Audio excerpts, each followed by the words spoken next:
Hey folks, and welcome to Typology, the show in which we explore the mystery of the human personality through the lens of the Enneagram. My name is Anthony Skinner, producer of the show. And of course, we have another fantastic guest for you today. And I'm talking about platinum selling, Grammy award winning, Dove award winning, Billboard Music Award winning singer, songwriter, and frontman for the group MercyMe's, writer of the song I Can Only Imagine and the Lionsgate Roadside Attractions box office hit of the same name, and all around down to earth, salt of the earth, good guy. Yes, Bart Millard is in the house today. Now, Bart used to think he was an Enneagram 7, but he identifies now as an Enneagram 6. So join us as we go down the wormhole today. That's it for me, Anthony Skinner, and now here is your host, Ian Cron. Bart Millard, welcome to Typology. Thanks for having me finally. Yeah, man. As we were saying earlier, it's hard to believe that we have lived in pretty much the same town for 11 years, have so many mutual friends, Randy and Katie Williams especially, and we have never met before. Yeah, it is very hard to believe. I've known you from the Enneagram stuff long before I realized that some of your dearest friends are some of our dearest friends. And so it's finally get to meet you. Well, who knows? We probably have some scuttlebutt that we've been told about each other. We'll find out if it comes out in the wash, and then we can blame Randy and Katie for it somewhere down the road. So you self-identify as an Enneagram 6, the loyalist. And I'm just curious, what led you to conclude that you were a 6? Well, from the time that I kind of learned the whole Enneagram thing and what it was, I was 100% certain I was a 7, and and I'm not sure exactly how it all works, but I still believe that, man, there's definitely a 7 there. I tried all the questions and all that stuff, and if I took it 4 times, I would get close results, but 4 different results. Because then, and I don't know if it's my trust issues as a 6, but it's like, wait a minute, I'm supposed to answer this as a 20-year-old or answer this as a 48-year-old, and I would get different answers because I was like, I felt more like a 7 back then when the whole world was ahead of me. And then what's funny is talking to friends about it and having all these conversations, I would read just the descriptions of different ones, because they're not going to sit and take a test over dinner. And over several months of reading through that, every time I would read through what a 6 was, I kind of got this weird feeling oh man, I think I'm more of a 6 than I am, probably a 6 with 7 wing. And when I realized, yeah, I definitely am, I was depressed for a while. I was kind of bummed out because I guess the whole Peter Pan side of 7 was so exciting and stuff. And maybe it's more of what I would like to be seen as, but there is definitely a motivation of fear and a mutual friend, Katie, being a 6, definitely kind of made me realize, oh yeah, I'm 100% a 6. Just the little things of it's there are issues of, trust when no matter who I meet at first, but then the second we break through that, I would take a bullet for them, man, to a fault almost. I'm in no matter what. It's just hard. It takes a little time to get to that point. And so my guard is always up. And yeah. And so as much as I've kind of read through it and stuff, it's it just kind of, it resonated more than anything else. And there's definitely a 7 wing, but 6 is kind of home base, if you will. Yeah. One of the things I tell people is that in terms of wings, you can have what's called a heavy wing. You can have a moderate wing, or you can have a light wing. And if you have a heavy wing, sometimes, this was my experience, I'm a 4 with a 3 wing, but my 3 wing is so heavy that it took me a long time to realize that I was a 4, because I'd be vacillating back and forth, and but what sealed it for me was the unconscious motivation, right? I definitely identified with the unconscious motivation of the 4 more than the 3. So the 6's unconscious motivation is a need to feel safe, secure, and supported in a world that feels chaotic, unpredictable, and threatening. Yeah. Right. And for the seven would be the need to avoid psychological and emotional pain through constantly living in this future of incredible escapades and adventures, always planning fun, always thinking about the next fun thing we're going to do, and, et cetera, et cetera. So if, in a way, if the 6 copes with fear through a kind of pessimism, sometimes the 7 deals with fear through optimism. So it's the same anxiety. It's just 2 different management systems. So of those 2, which sounds more like you? Presently the 6, and that's kind of why it's hard to answer, because it's like I feel like the 7 part of me or whatever has almost gotten me to this point. Like there was a motivation, and the reason I took the risk and started a band and did all this crazy stuff that people thought there's no way, find something to fall back on.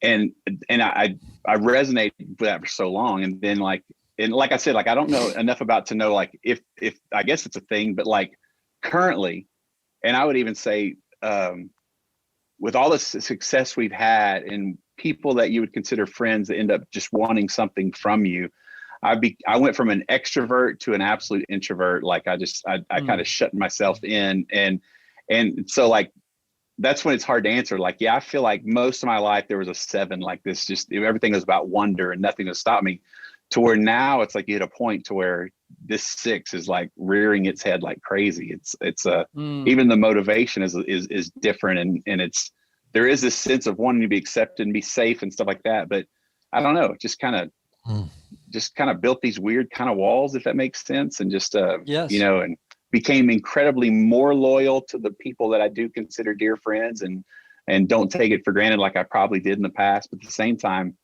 it just takes a little bit to kind of let people that I'm just meeting in, if that makes sense.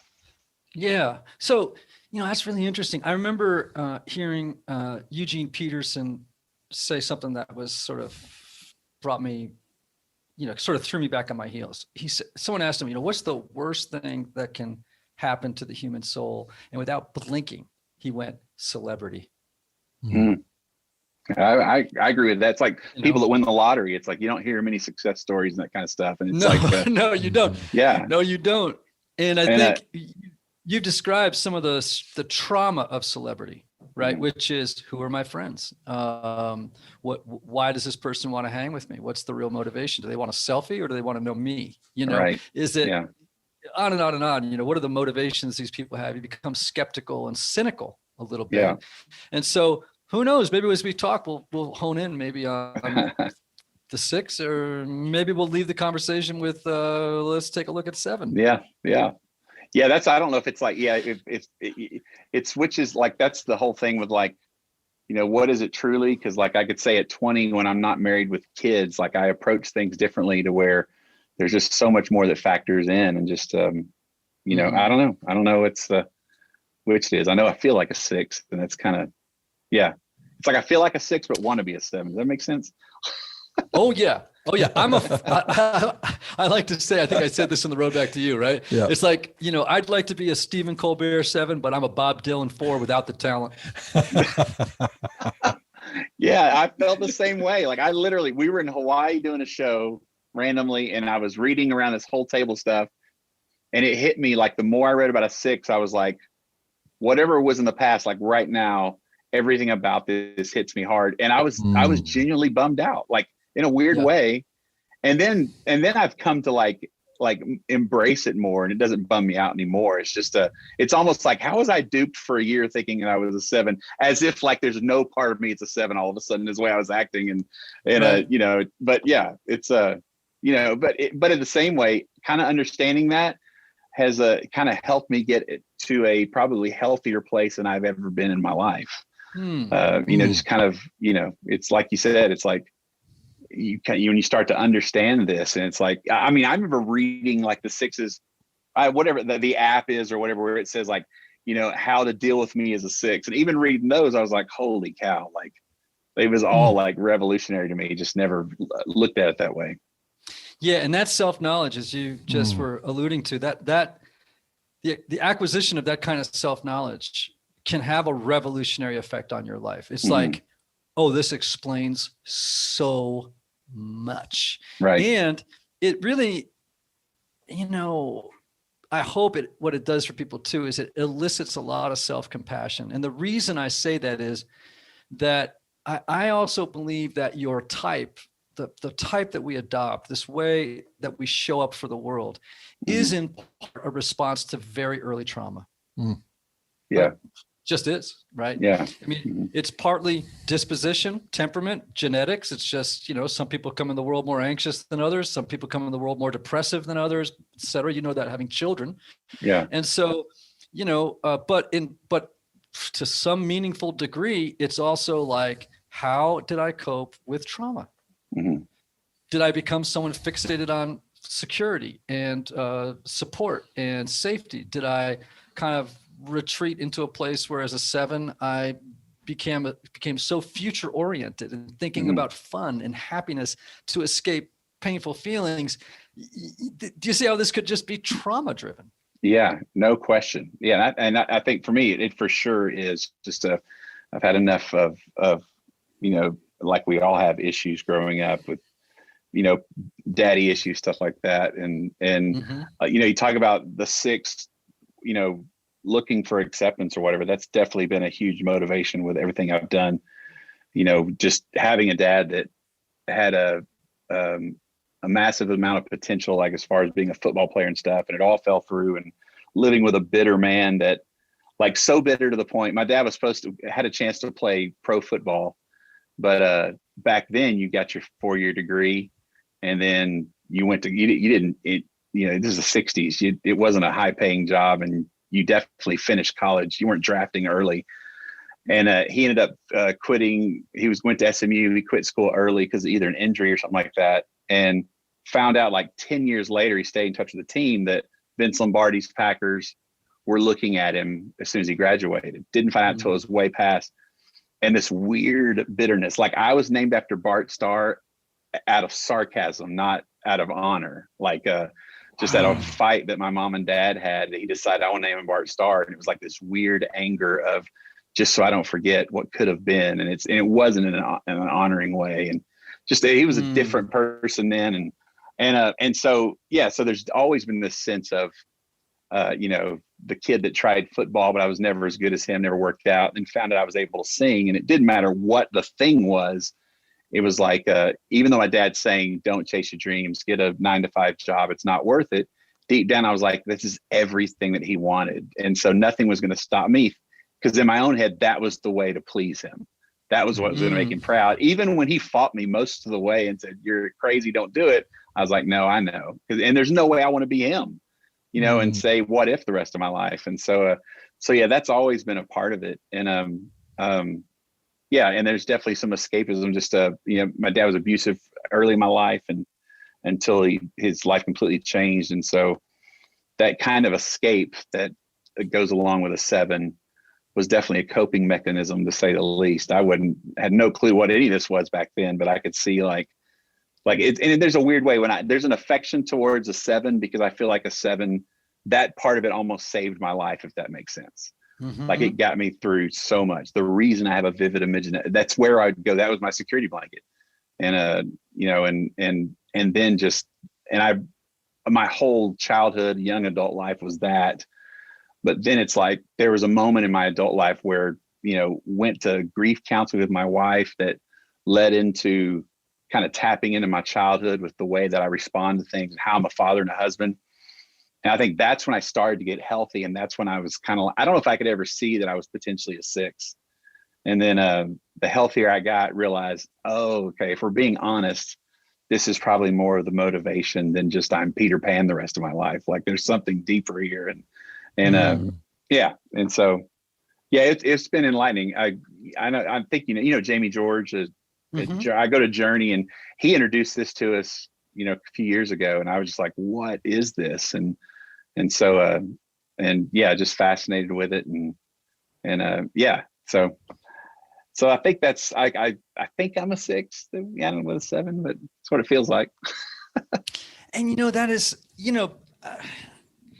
I always like it when someone comes on ambivalent, in part because, sometimes people think, oh, this is going to be easy to figure this out. And this is deep, mysterious, complex material. It's a journey of self-understanding. And like I've told people 100 times, sorry, audience, it took me 10 months, and I'm a therapist and a trained Episcopal priest, you know what I mean? And a trained spiritual director. You'd think I'd have gotten in a heartbeat. It's like, no, it's a little bit, it ain't the Myers-Briggs. It's not something you can just stamp out, Right. And I'm glad for that, because I think people are too complicated to just, throw them in a box fast, Yeah, that's the hard part. That's you're aware more than anything, but it's funny because like it kind of caught on like wildfire, especially in Nashville of all places, and I'm guilty of it at times, but it's funny when you meet people and they're like, oh no, they're an 8. Like, it's like, well, I don't think that's how this is supposed to be used as far as let's label them like, gotcha, that I'm going to steer clear of them or whatever. But I caught myself doing it. And you're right. It's like, it's so easy to like,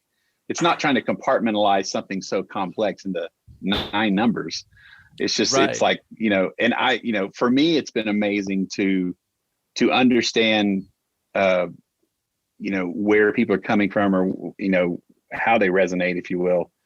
It changes everything as far as your approach and stuff, man. The whole sleeping at last thing, like, it's so funny when that whole thing, dude, like I told one friend, and it's probably wrong, but I was like, listen to all of them. And the one that wipes you out completely is probably what you are. Cause I can hear the one-on-one and be like, oh, that's beautiful, man. I got to 6 and I was flat on the floor, like in like a million pieces.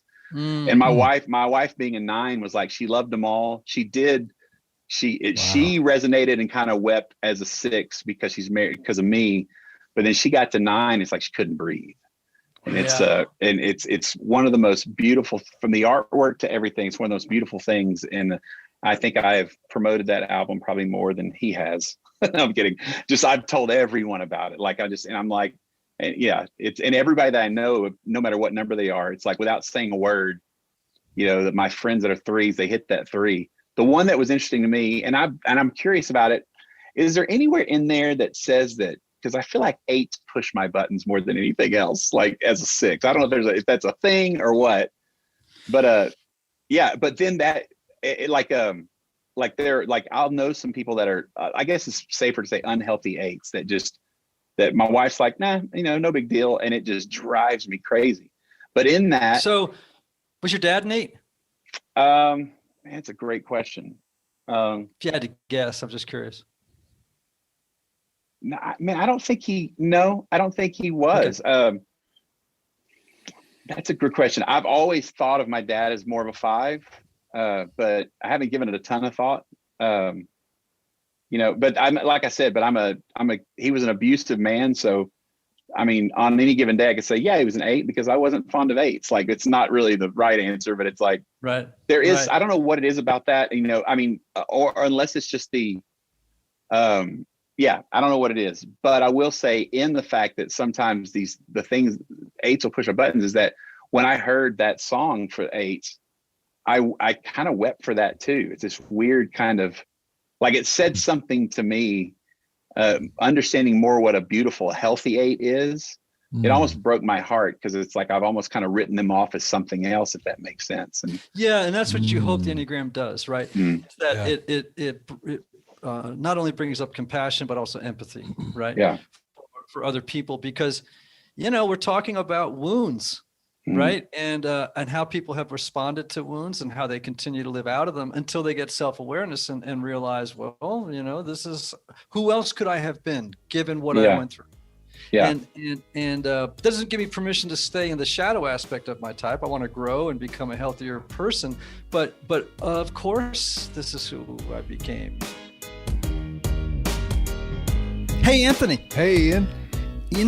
I've been crushing it around the clock on my newest book, right? I know you have. Well, part of my process is researching topics related to my content. Okay. But as you can imagine, there are tons of resources out there. So let me tell you about one of my ultimate life hacks. Oh, come on, please tell us. Okay, it's called Blinkist. All right. If you haven't heard of it, Blinkist takes the best need-to-know content from over 4,000 nonfiction bestsellers and condenses it down into just 15 minutes that you can read or listen to. I like Blinkist, and I'll tell you why. Because it quickly gives me the main points of a book, which helps me evaluate which books I want to make time to read in full later, and which ones to prioritize now for the projects I'm working on at the moment. And since Blinkist works on my phone, my tablet, or a web browser, I use it anywhere, whether I'm traveling, making breakfast, working out, man, you name it. I like it. I've listened to, and I really highly recommend, Daniel Nettles' book, Personality, and Michelle Obama's book, Becoming. I love both of them. You can even read or listen to the key takeaways from The Road Back to You by yours truly. Oh, yeah. I like that with Blinkist, you get unlimited access to read or listen to a massive library of condensed nonfiction books. All the books you want, and all for just one low price. Yeah, so check this out. They just unveiled their new audio content format called Shortcasts. Now, you can use Blinkist's Shortcasts to quickly catch up on podcast episodes you've missed. This is amazing. They present and highlight the key learnings of a podcast episode through a specially designed audio format lasting around 15 minutes. And right now, Blinkist has a special offer just for our audience. Go to Blinkist.com/typology to start your free 7-day trial and get 25% off of a Blinkist premium membership. That's Blinkist, spelled Blinkist.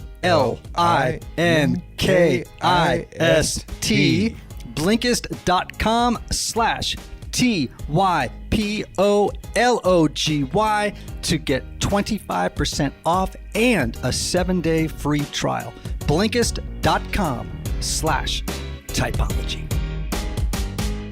Now, I want to ask you a question, though, because I'm asking this of sixes all the time. You know, I feel like right now in the world, we're all sixes. You know what I mean? Like, I think we're all sixes in a way. Right. We are living in a time, I would call this the year of anxiety, you know, COVID, the election, you know, all kinds of stuff happening in the world, the economy, people losing their jobs, you know, et cetera. And I'm just wondering, how have you coped in the year of anxiety as a six, and being somebody for whom anxiety is like you're Velcro for anxiety? Well, I'm a phobic six, not a counterphobic, and so it has been challenging and then numbing all at the same time. Like at some point I check out, like, you know, like it's too much information. I don't know what's right, what to trust or whatever. And so I will retreat into like the studio, and an album that's supposed to come out a year and a half ago, I've intentionally drug it out to have something to do to take my mind off of it. And so, you know, and so it's been I'd say it's the year of retreat for me is what it feels like. Cause, you know, in some ways I'm like, man, the pandemic's actually been a healthy thing for our marriage. And for me being forced to kind of slow down and kind of stay put and stuff, you know, it hasn't been that bad. I'm never one to do that. And so like when you're forced to, I was like, man, this is okay. I could go without putting my hard pants on anytime soon, you know, that. And so yeah, it's been, in some ways I've kind of checked out, like I don't post anything political. I just don't get involved. I don't, right. It's none of it's worth the fight is what it feels like to me. And so, you know, and yeah. And so, you know, I see people that kind of, you know, are friends that are counterphobics that like, you know, that want to take this stuff on, and man, I'm the most passive. You know, one thing, and not to change that, but the one thing you mentioned with 8 that I couldn't get out of my head was there's a part of me as a lead singer of this band where I kind of have to be a leader and be an 8 at times. And it's a part of my job that I've never super enjoyed as far as like, you know, confronting conflict or disagreeing or whatever. I don't know how much that plays a part of like, you know, it's when I have to play those roles. Like I never meant to be a quote unquote leader, if you will, but Yes. When those things fall on Yep. me, it's like, oh, it's aggravating, especially when I'm a phobic 6. So I think there's probably two dynamics there. One is to remind people that you contain in you all 9 numbers. Mm-hmm. So you're not solely a 6. You're just Sure. you're dominant 6. So Yeah. you could behave like a 4, or you could behave like a 1 in certain areas of your life. You may be a perfectionist. Other areas of your life, you're more of a 7. You know what I mean? It's like you have access to all those energies. It's just that 1 tends to be dominant. And then, so, you can access that 8 side. Here's the difference. Unlike an 8, you have to burn more calories to be confrontational, Mm-hmm. right? Yes, 100%. Right. The 8 can get energy from that confrontation. They almost find joy in it. It seems like, and that's what drives me crazy. They can, if they're really unhealthy in particular. Yeah. I think or even if they're healthy, sometimes they just like immediate engagement with people, and they like the juice. They just like the juice, and so it's not even confrontation sometimes. It's just intensity. Yeah. And so I'm a 4, man. I'm in the withdrawing stance. I withdraw from conflict for sure. Like I can do it, but again, I got to burn calories, right. Yeah. And so that's definitely, I think, one piece of it for sure, and I would say, here's the trouble with being a 6 in the spotlight. Like, and you tell me if this is true, but this would be sort of iconic 6. 6s typically don't like to be out front. And the reason is, one is they don't like to be scrutinized, and they don't like to be out front because then they're exposed. And if they're too successful, then people are looking at them too closely, and that makes them vulnerable to attack. Right. And they're like, they get really squirrely when they're out front. They like being encouraged or affirmed, just not too much. So I guess one question I would have for you is, how's that celebrity working out for a 6?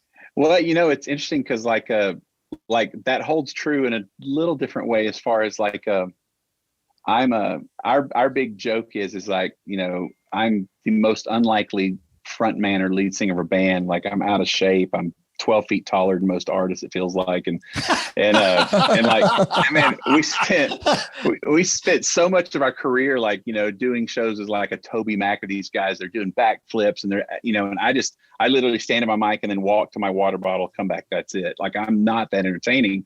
And there's a part of me that fits right in that. Like, I'm not going to jump through hoops. I refuse to do any of that stuff to quote unquote if that's what it takes to entertain, I'm out. And so that definitely holds true. The one thing that's interesting for me is I've done it for so long that I've found this weird comfort. Like, it would be easier to sing in front of 10,000 people than to sit in a room with one of you guys and do this, because even though there's 10,000 people, no one will interrupt me or can get to me on stage. And so I find myself being a million times more vulnerable setting up a song or on stage than I would one-on-one a lot of times, because it's very ironic to say I feel safer there than anywhere else, because of course there's people out there, can't see them because of spotlights, but they're not going to go, yes, but, or ever pry into me. I have complete control to say what I want to say and dictate the narrative. And so, healthy or not, it's like, it's become like a safe place for me. But on the entertainment side and just being a lead singer, it's like, there's a very cynical side to me of like, whatever I do will immediately come across insincere.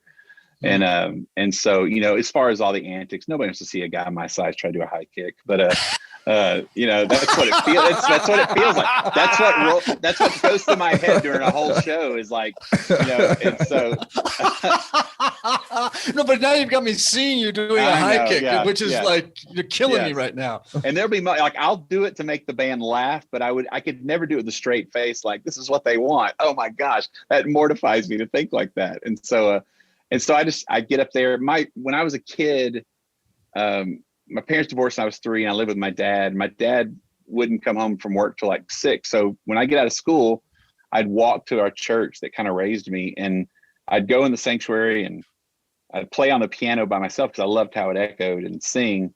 And one day my pastor saw me through like the side door, and I was kind of embarrassed, and he just walked up and he said, man, he goes, if you can figure out what you're doing now, and he meant like, if you can figure out a way to like peel your chest open and let people see your heart, they'll follow you anywhere.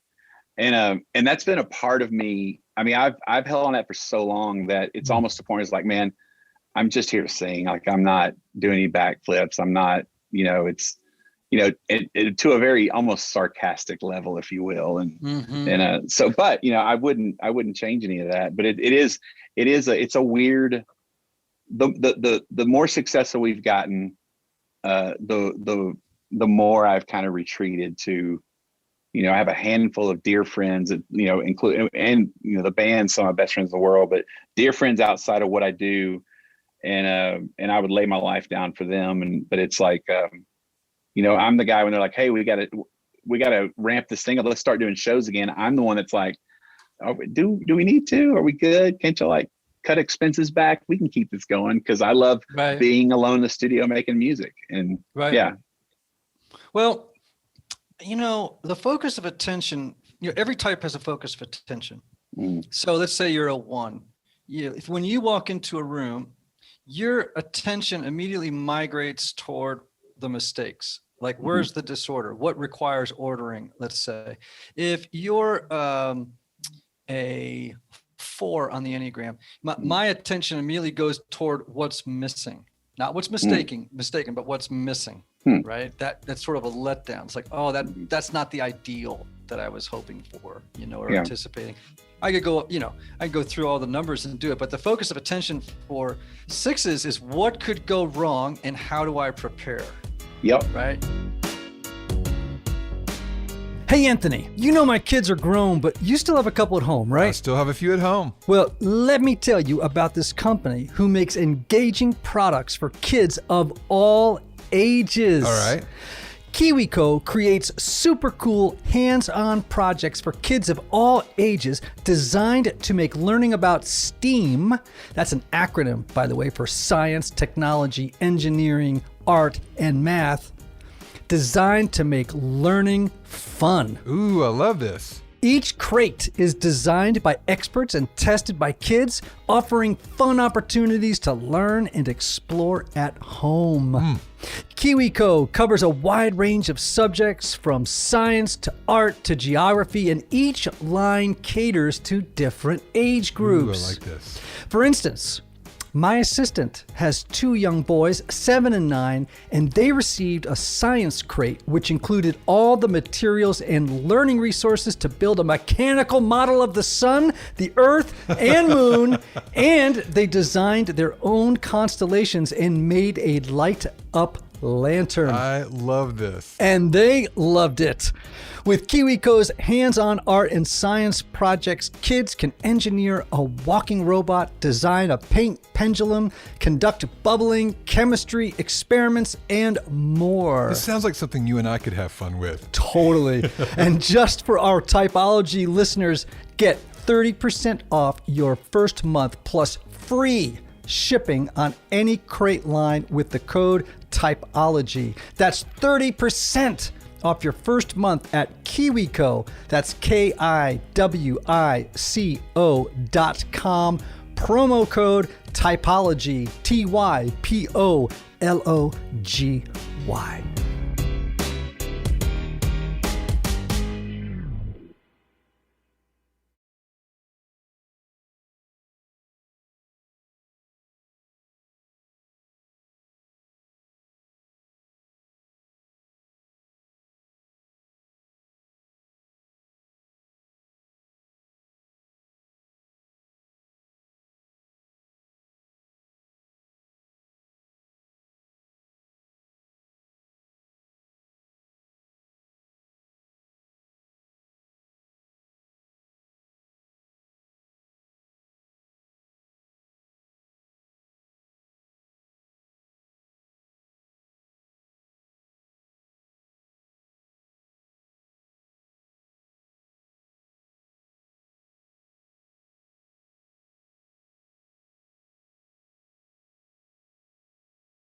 Yep. And I'm just wondering, are you a worst case scenario thinker?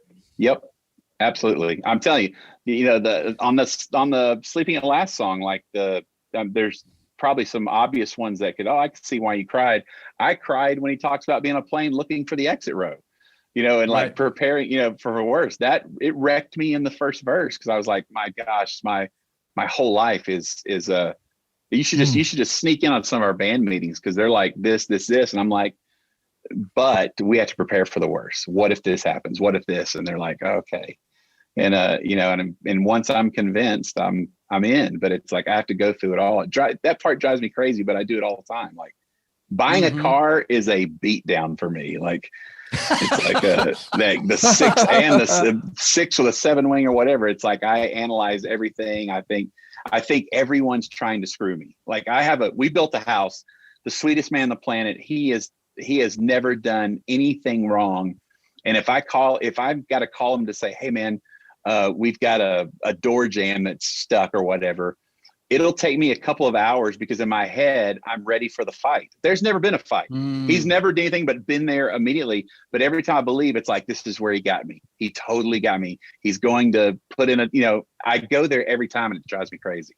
Yeah, like you're talking there about the sort of the natural suspiciousness that 8s have or 6s have of other people. It's like other people have a hidden agenda. It's like, oh, maybe he got a cheaper door than the one I ordered, and and then 100%. Is that hidden agenda? And then on top of that, there you're already planning and preparing in your head for the worst case, which is I'm going to have an argument with this guy, and it's going to be really. And then, of course, how many of these things actually happen?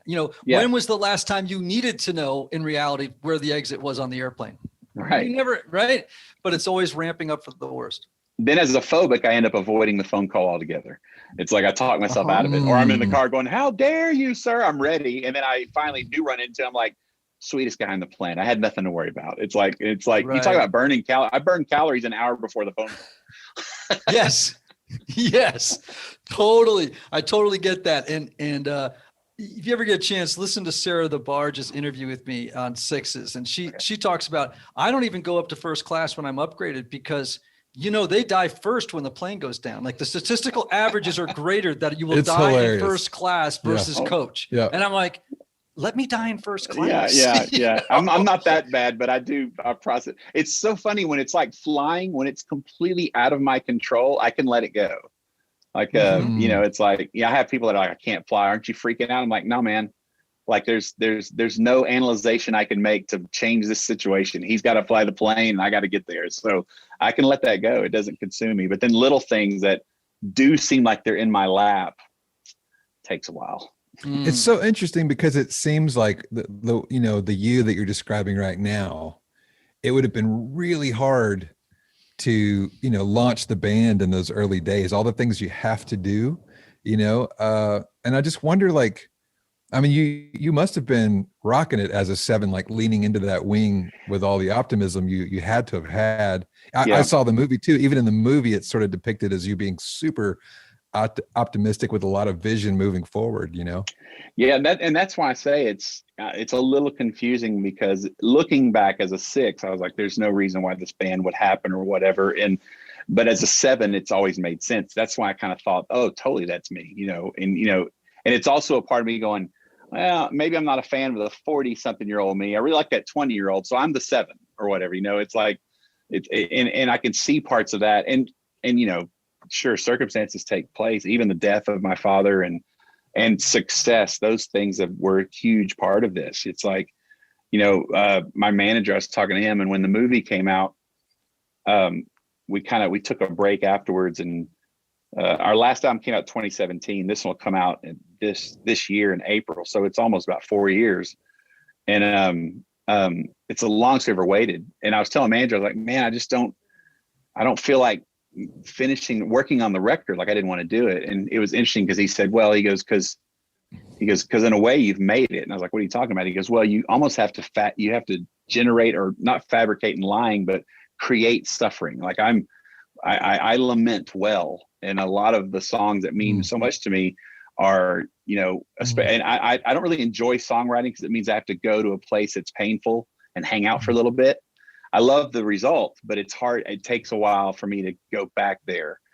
And he was kind of like, all you've dreamed of is to kind of, not necessarily like I'm dreaming of being successful, but I've dreamed of being accepted, being taken seriously, to be able to support my family. And when all these things kind of hit at a higher point than I ever thought, it's kind of feeling fat at the table. It's like, and for him to say, yeah, he goes, you almost feel like you have to generate some kind of suffering when right now you're not necessarily suffering as much as maybe you have, or you've tackled a lot of the issues, or you've gotten healthy about them. Oh, it's an interesting approach to, I don't know. It's just, there is a little bit of that to where, I've got dear friends that went through things that probably wouldn't be a huge deal. And I'm sitting here writing 4 songs about it. I was like, oh, he may be right. I'm just looking for something to latch onto to be heartbroken over. Well, you just need to start writing with Enneagram 4s. Yes, I have a daughter that's one, and so we hang out a lot. Yeah, man. You get a 4 in the room. I remember I wrote a song with Stu G, who's a 4, and it was a song for Michael W. Smith, for Smitty, and the two of us were writing this song, and we just wept through the whole write. I mean, just like man, like this. And I'm not sure Smitty thought it was all that bad. I mean, but we were like, this is awesome. It's that's 4s working together, man. It's so funny because I'm typical. Like I always joke that I'm just a sports fan or whatever who happens to sing, and that's kind of where I may hover most of the time. But when I'm writing, my 4 rears its head like crazy. Like I do go there, and that's why it's hard. But it's like I'm not a fan of being wrecked and wearing my heart on my sleeve.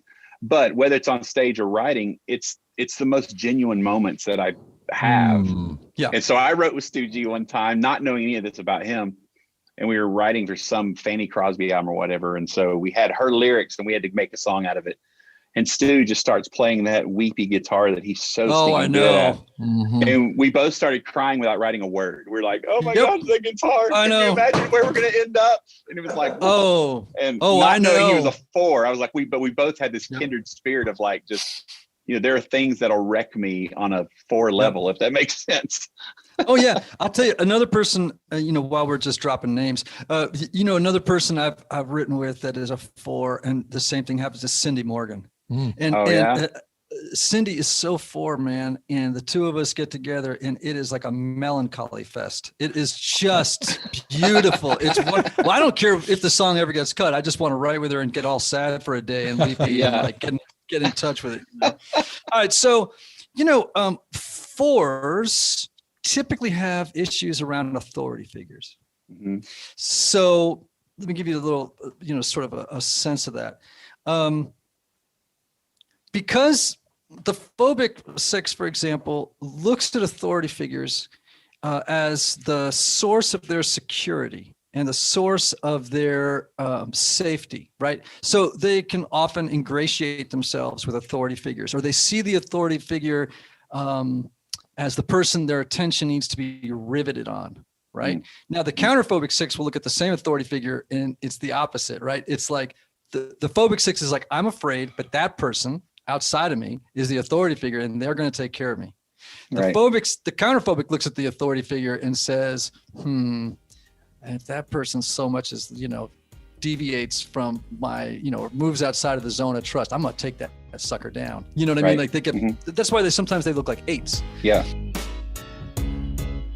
Hey everybody, one of the lessons I've learned over the years is that not everybody benefits from a traditional 50-minute counseling session. And this is why some people can go to couples therapy or personal counseling for a long time and never really get anywhere. This is why I'm such a believer of intensive counseling and my friends at Restoring the Soul in Colorado, created by my longtime friend Michael Cusick to help couples or individuals experience deep change in half-day blocks over 1 or 2 weeks. Now listen, if you can't wait months or years to get to the bottom of an issue or to experience breakthrough, you need to get in touch with my friend Michael and his extraordinary team of counselors at Restoring the Soul. If you're looking to get out of the rut you're in, but can't wait months or years, call Restoring the Soul today for a free consultation with Michael's staff. Call 303-932-9777 and learn how their intensive counseling process can help you. As a special bonus, just for Typology listeners, make sure to visit www.restoringthesoul.com/typology to download their PDF called 5 Ways Unaddressed Trauma May Be Derailing Your Relationships.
And in reality, there's really not two different sixes, because typically it's on a continuum and people are moving.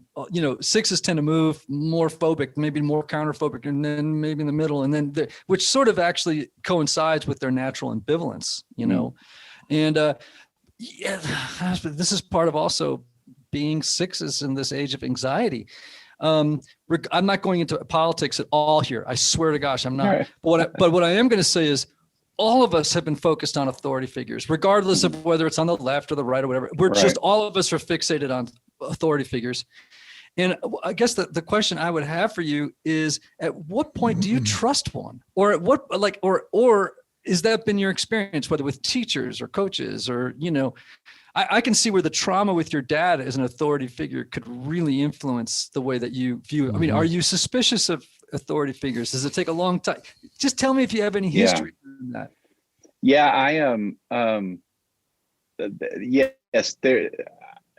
If I don't know them, there's definitely a suspicion to authority figures, and there's probably a reason why I don't have a desk job, and I doing something that I'm some kind of in charge of and control of. But it's interesting because this is not, without trying to take any kind of political stance. Like sometimes and maybe it has to do with my dad. Sometimes I will give them the benefit of the doubt if they're just good to me.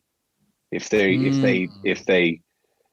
just seem like good people, and maybe to a fault. And a great example is, when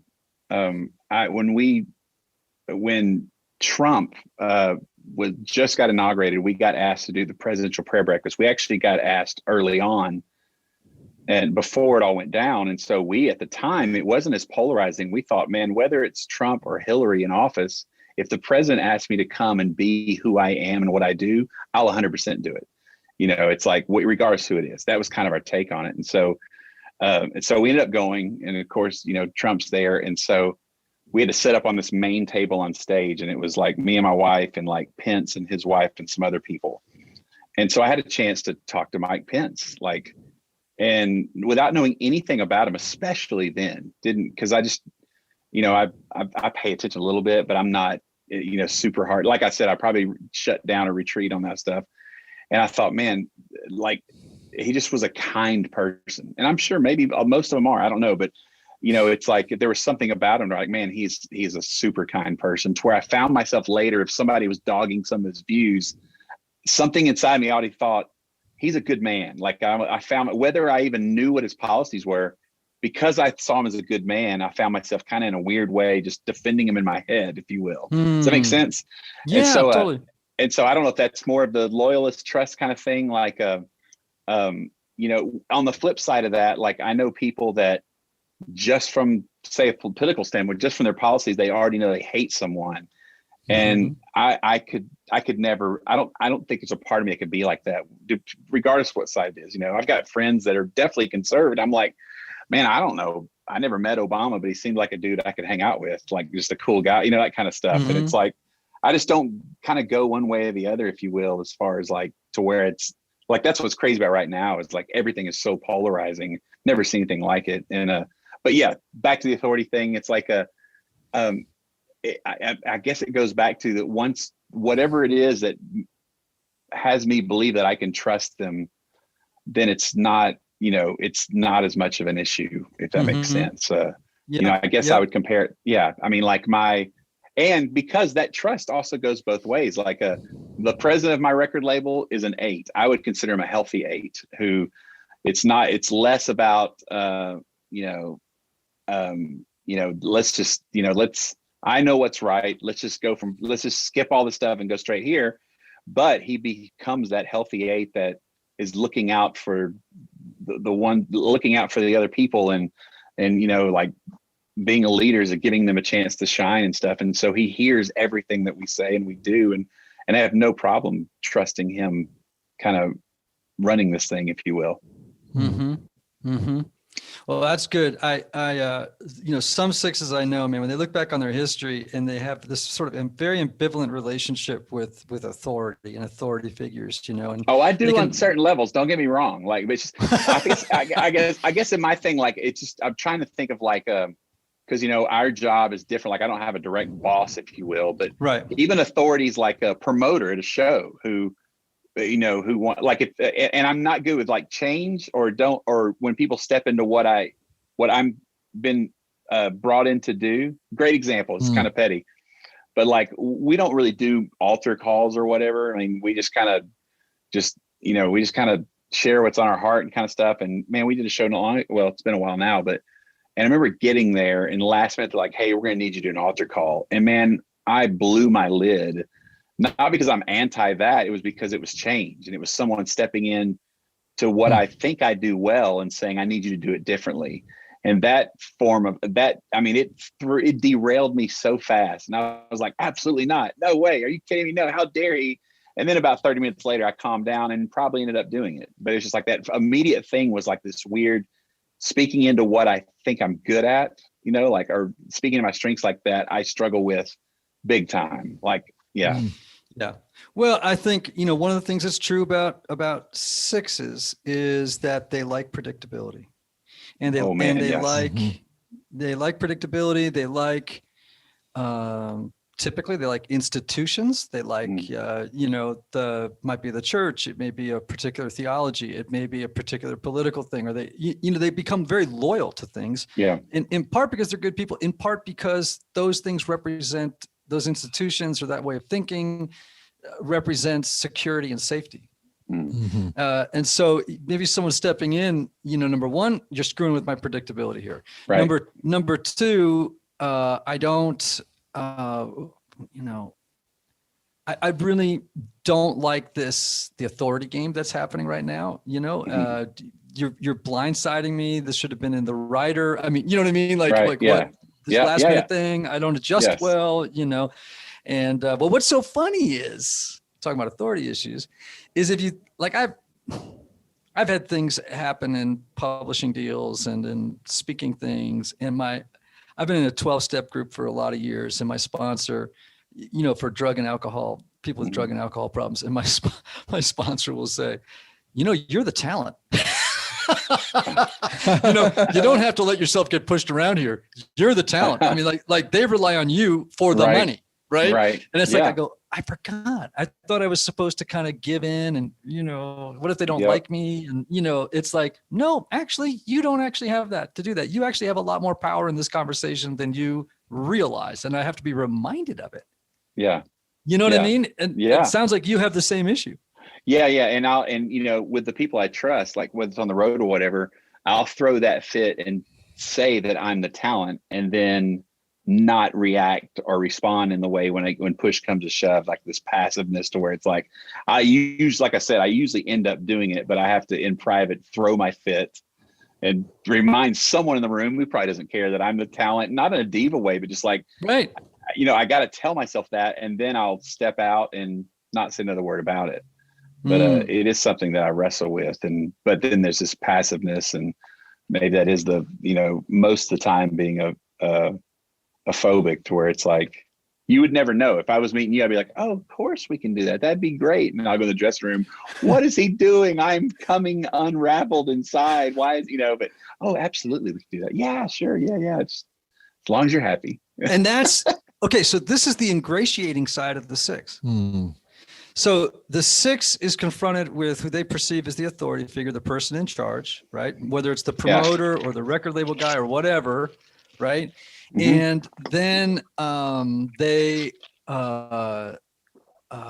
can, maybe there's a sort of temporary resistance or immediate resistance, but it's kind of like this anxiety and this sort of self-questioning that 6s do a lot of. There's a lot of self-doubt in the 6. Yep. And so then they start to vacillate. Was that too much? Was that too little? And then they ingratiate the authority figure because they perceive the authority figure as sort of being the one who's got their safety. You know what I mean? And it's like, I just got to kind of please the authority figure here just to get through this, whatever. So let me ask you a question. Here's a question I ask everybody when they come on the show. Are you in therapy right now? I am not right now. I'm not. No. Okay. Well, yes and no. We were in therapy. We were in therapy for about 8 years, my wife and I. And we actually moved to Nashville, I think 7 or 8 years ago. And we did it kind of by video for a while, but it's probably I talked to her about once every 2 or 3 months. Nothing like super consistent. So other than right now. Right. All right. No. Point taken. So what if you were in therapy now, and if you're willing to share this, like, what's the big presenting issue that you need to work on right now as a 6? Like, if you go as deep as you want, but like, what would the presenting problem be that you're like, man, I got to work on this right now? I would say, the thing I struggle with the most is letting fear consume me. To where it's like, it's always kind of been there, but almost to like a paralyzing extent sometimes, to where it's like, that would be, I know it maybe sounds cliche, but just, for someone who for a living tells people to trust in God and stuff, like I struggle. The fears I have of like, this is not going to work. I'm not in control or whatever. It's been an ongoing struggle, and I have great moments and tough ones, but I would say that's been an ongoing, that. And, I think it's kind of like the thing that I wrestled with the most, and it was most transforming for me in the last few years, was kind of getting a better grasp on my identity. And as far as just understanding that what I do is not who I am. And to the point to where, I literally got to point through counseling to where it's like, if the band broke up right now, I would not lose sleep tonight. Like, and so that area of my life is like, it's healthier than I've been, but there are other places where fear is like, my oldest son's a type 1 diabetic, and the hardest part of the pandemic is whenever someone originally said, whatever you do, don't let a diabetic get this. We lived in a different kind of fear. We had friends that are like, it's kind of a joke. I don't want to wear a mask. I was like, man, I sure hope you're right. I'd love to be that person, but I can't afford it, and to the point where he finally did get COVID over Christmas. It was like, okay, here we go. And just expecting the worst. He had a fever for about 2 hours, and that was it, literally. It was fine. But, and then this bitterness of, could we not have gotten this in March? Because I changed, almost like, and I'm so glad he's better. But then there's also this weird disappointment of, I was ready for the worst. Are you kidding me? Which is an awful thing to think when it's your son. Right. But it's like, we changed everything thinking, I don't know. It's a weird. So yeah, that's it. But the sure. Just being consumed by fear is an ongoing, the ongoing struggle? You know, I back when I was in treatment, I had a therapist say something to me that blew my mind, and I've never forgotten it.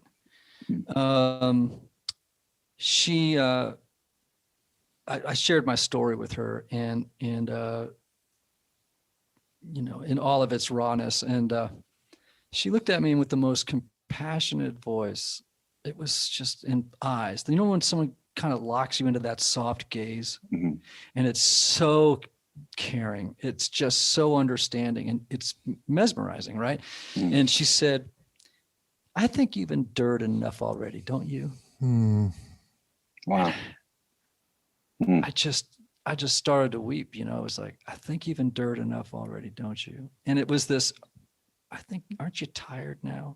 You know, isn't it time for something to change here? Because, you know, I had a terrible childhood. I came up with my own treatment plan, if you will.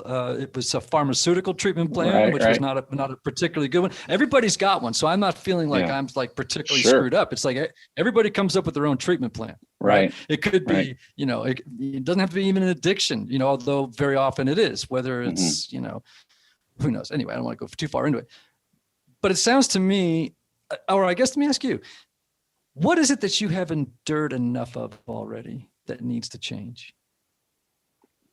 That's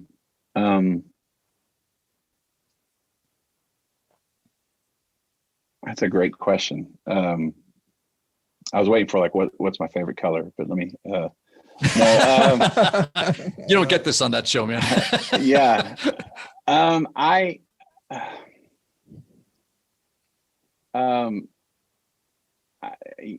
would say, and that it's, I'm hesitant because I still do this for a living, but, I don't know. It's probably the celebrity part of it. That's something that I'm not a fan of.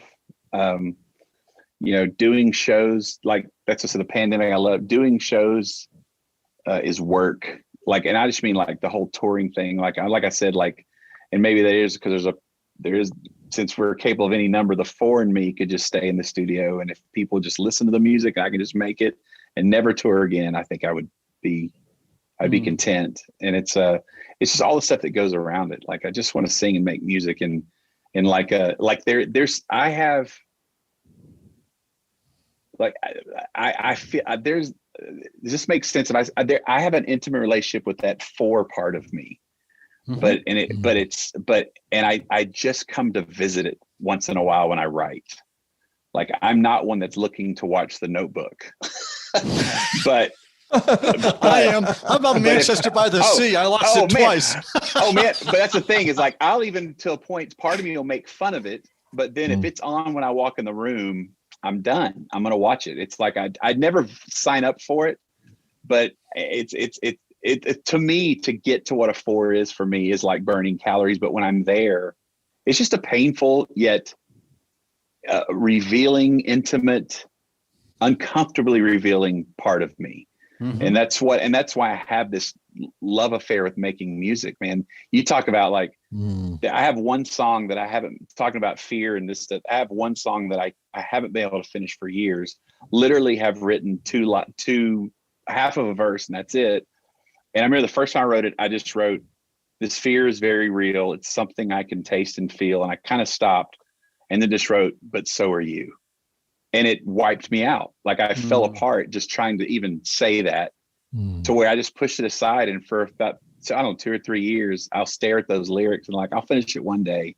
And I don't know if there's a part of me that's like, I want to make sure that I truly believe that, or I don't know what it is that stops me. But every time I go there, it is an incredibly emotional, possibly healing. And I don't know, but there's something about it that kind of has held me hostage. There's a truth that almost like that I want to believe in, but not sure if I have those days when I don't know if I do. You know, say those lines again for me. "This fear is very real. It's something I can taste and feel, but so are you." And then the next line was, "The lies I try to leave relentlessly chase after me, but so do you." And I love them. But it's like, and it says so much. And I'm like, just going to a hooky course just feels weird. So I just, it's like, I don't know. And maybe it's really precious to me, that thing. And I just set it aside, and the moment will come. And yeah. And you're talking about fear. And I think certainly thematically, that's a 6 thing. But, here's the thing. People are always like, again, this is how when people misuse the Enneagram, it's like, oh, he's a 6. He couldn't possibly write about you. No, he must be a 7 because he's running away from fear. He doesn't want to write that song because he's a 7, or it's like, no, man, it's like people are far more complex than that. Stop thinking that's just like this sort of childish like, I got to tell you the truth. I'm going to say something that's going to piss some people off, but when I go on Instagram and I see these stupid posts about the Enneagram, it's like, here's the, and what they're doing is stereotyping people. They're not typing, they're stereotyping. And it'll drive me batty because it's like, you don't understand the Enneagram. I mean, I hate to be condescending. I hate to be rude. I hate to be act like I'm the master guru. I'm not. I know a lot of people who are smarter at this than I am. But the fact of the matter is when I see that kind of trivialization of human beings, where it's like, oh, what are we going to do? Just bring them down to one goofy stereotype? No. Okay. So you are a dominant 6. Well, you've got 4 dimensions. You've got 7 dimensions. You have trauma, which affects things. Right. You have, all of us do. And so, we have to, nobody is a pure type. Nobody, right? If you have the image of God, if you're a bearer of the image of God, then you have dimensions of all of these types. You are a peacemaker. You are a challenger who cares about justice and power. You are a 7 who cares about joy. You are do you see where I'm going? It's like, so I'm always like with people, be discerning. Stop, just using this thing like a bit of a card trick, that's not what it is, and I hate it. Well, you got a new record coming out in April, you said. I do. Yes. That's what they tell me. It's I think April 30th is the last I heard. So, and they're booking dates in September. Yeah. We're doing a couple of one-offs. We just can't tour till September because every state's different and you've got stuff in a truck and you can't. So there'll be hopefully a handful of shows between now and then, but not a full tour till the fall, Lord willing. Well, man, I have so enjoyed this. This has been really, really rich. And now I'm going to be really pissed if we don't become friends. Man, me too. I was like, okay, on the podcast, I need to do dinner with you guys, Randy, Katie. I got more questions. So. Oh, that'd be awesome. Let's do that.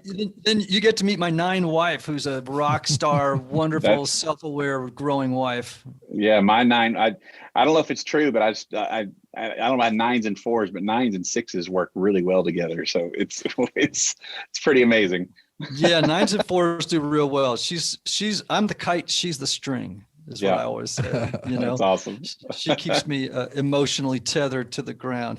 Well, hey man, I know that everybody knows how to find MercyMe, and they know how to find you online. It doesn't take a lot to figure it out, and I'm excited about the new record, and I'm just been one of those conversations that has enlarged me, and so I kind of like put a nice little thing into my day. And so thank you for being a wonderful guest. And let's go to that new Italian restaurant in Franklin, and which I have been to.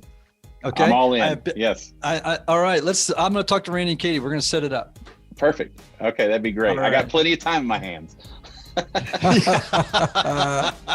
Hey, Typology Tribe, we thank you as always. Let me just send you out with my new outro, if you will, my new sign off, which is this prayer that I pray for the world, which is, may you have peace, may you have joy, may you have love, may you have healing, and may you have rest. Until next time.